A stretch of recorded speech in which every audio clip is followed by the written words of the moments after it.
দর্শক, স্বপ্নের সাক্ষ্য ফাউন্ডেশনের পক্ষ থেকে স্বাগত জানাচ্ছি আমি আব্দুর রহমান হীরা। এবং এই মুহূর্তে অবস্থান করছি আমরা হিলুয়াছড়া চা বাগানের, সিলেটের হিলুয়াছড়া চা বাগান, যে বাগানের গভীরে রয়েছে 3টি গুহা। আর এই গুহার পিছনে রয়েছে অনেক গল্প। সেই গল্পটি আমরা আজকে আপনাদেরকে শোনাবো।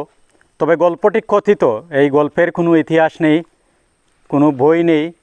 আমরা শুনে আসছি এভাবে, যুগের পর যুগ থেকে এভাবে গল্পটি শুনে আসছি। তাই আজকে আমরা এই গল্প কেন, এই গল্পের পিছনে কারণগুলি আমরা আপনাদেরকে জানাবো। আপনারা আমাদের সাথে থাকুন। রয়েছে এখানে 3টি গুহা রয়েছে। আজ থেকে 750 বছর পূর্বে এ অঞ্চল শাসন করতেন তিনি রাজা গৌড় গোবিন্দ। আর এক সময় হযরত শাহজালাল রহমতুল্লাহি আলাইহি আজ থেকে প্রায় 750 বছর পূর্বে ইসলাম প্রচারের জন্য এই অঞ্চলে আসেন। আর ইসলাম প্রচার করতে থাকেন। এক পর্যায়ে হযরত শাহজালাল রহমতুল্লাহি আলাইহির আধ্যাত্মিক শক্তি, সেই শক্তির কাছে পরাজিত হয়ে গৌড় গোবিন্দ যেভাবে পালিয়ে গিয়েছিল, কথিত রয়েছে এই গুহা দিয়ে তার সৈন্য সামন্ত নিয়ে পালিয়ে গিয়েছিল, সেই গুহাগুলি আপনাদেরকে আমরা আজকে দেখাবো। আপনারা আমাদের সাথে থাকুন। আর আপনাদেরকে আমরা 3টি গুহা আছে এখানে, সেই গুহাগুলি আপনাদেরকে দেখাবো।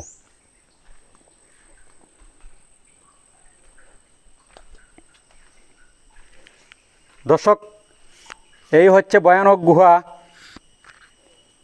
2টি গুহা একদম পাশাপাশি। এই দেখুন,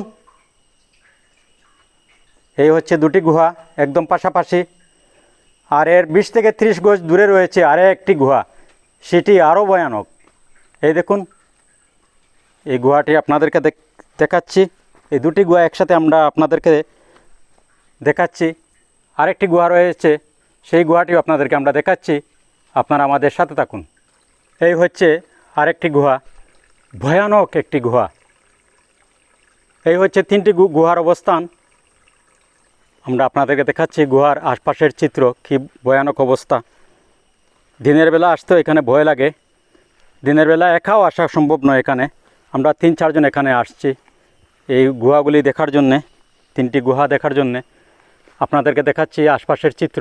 এই দেখুন কী ভয়ানক জায়গাটি।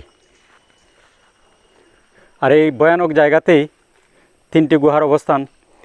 সিলেট নগরীর আম্বরখানা থেকে সিএনজি চালিত অটোরিকশায় হিলুয়াছড়া চা বাগানে এসে, অনেক জায়গা হেঁটে এসে এই গুহার সন্ধান দেখা আপনি পাবেন। অনেক জায়গায় হেঁটে আসতে হবে। মোটর বাইক নিয়ে আসলে গুহা পর্যন্ত আসা সম্ভব। এই গুহা দেখতে হলে অনেক জায়গা হেঁটে আসতে হয়। তো কিভাবে এই গুহাতে আসতে হবে আমরা সেই আপনাদেরকে জানাবো। আমরা স্থানীয় যারা আছেন, আমরা তাদের সাথে আলাপ করে গুহাতে কিভাবে আসতে হয় আমরা আপনাদেরকে জানাবো। ভয়ানক রাস্তাটি আপনাদেরকে দেখাচ্ছি। এইভাবে হেঁটে হেঁটে 2 কিলোমিটার জায়গা, এইভাবে এরকম রাস্তা দিয়ে হেঁটে হেঁটে একদম গুহা পর্যন্ত যেতে হয়। ভয়ানক একটি গুহা। অনেকেই জানতে চান যে গুহাটি কোথায়। আপনাদেরকে আমরা ঠিকানাটি বলছি। ঠিকানাটা হচ্ছে, গুহার অবস্থান হচ্ছে হিলুয়াছড়া চা বাগান, একেবারে গভীরে। তবে আশাটা হচ্ছে এরকম যে আম্বরখানা থেকে সিএনজি রিজার্ভ করে আসতে হবে আপনি হিলুয়াছড়া চা বাগানে। হিলুয়াছড়া চা বাগান যেখানে সিএনজি এসে থামবে, সেখান থেকে প্রায় 2 কিলোমিটার পায়ে হেঁটে, অথবা সিএনজি দিয়েও আসা যায়। তবে বাগানের রাস্তা অনেক জায়গায় আবার সিএনজি যাওয়া আসা করতে পারে না। যতটুকু পর্যন্ত আসা যায়, সেখান থেকে 1.5 কিলোমিটার বা 1 কিলোমিটার জায়গা হেঁটে এসে এই গুহা আপনি দেখতে পাবেন। এই গুহাটি আজ থেকে প্রায় 750 বছর পূর্বে এই গুহাগুলির সৃষ্টি হয় এখানে, এই ভয়ানক জায়গায়। চতুর্দিকে অনেক বড় বড় টিলা, আর একবারে গভীরে এই গুহার অবস্থান। এই দেখুন, আমরা মোটর বাইক নিয়ে আসছি। মোটর বাইক নিয়ে এসে এই গুহা পর্যন্ত পৌঁছেছি। অনেক ভয়ানক একটি জায়গা, দেখলেই আপনারা বুঝতে পারবেন। এই দেখুন, আপনাদেরকে দেখাচ্ছি কীরকম জায়গাটি, কীরকম রাস্তাটি।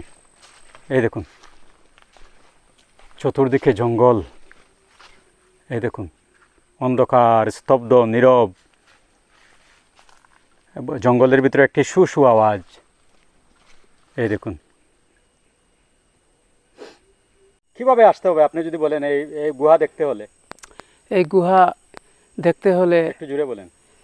এই গুহা দেখতে হলে আসতে হবে আপনার সিএনজি বা অটোরিক্সা যে কোনো গাড়ি দিয়ে আসবেন হিলুয়াচড়া চা বাগানে। হিলুয়াচড়া চা বাগানের আসে ওখান থেকে পায়ে হেঁটে আসতে হবে অন্তত 2 কিলোমিটার ভিতরে। চা সেকশন আছে, ওই সেকশনের ভিতরে দিয়ে চলে আসবেন। মানুষ নিয়ে আসতে হবে সাথে? আমার সাথে মানুষ নিয়ে আসতে হবে। এখানে জীবজন্তু থাকে এবং ভয়ানক জায়গা, সেই জন্য মানুষ সাথে নিয়ে আসতে হবে, একা কোনো রকমেই সম্ভব নয়। এখানে কি সবসময় লোকজন আসেন? জি, এখানে অনেক দূর দূর থেকে লোকজন আসেন, শহর থেকে আসেন, বিভিন্ন জায়গা থেকে লোকজন আসেন। আসলে আমাদের স্থানীয় যারা আছেন ওনাদেরকে সাথে নিয়ে আসেন।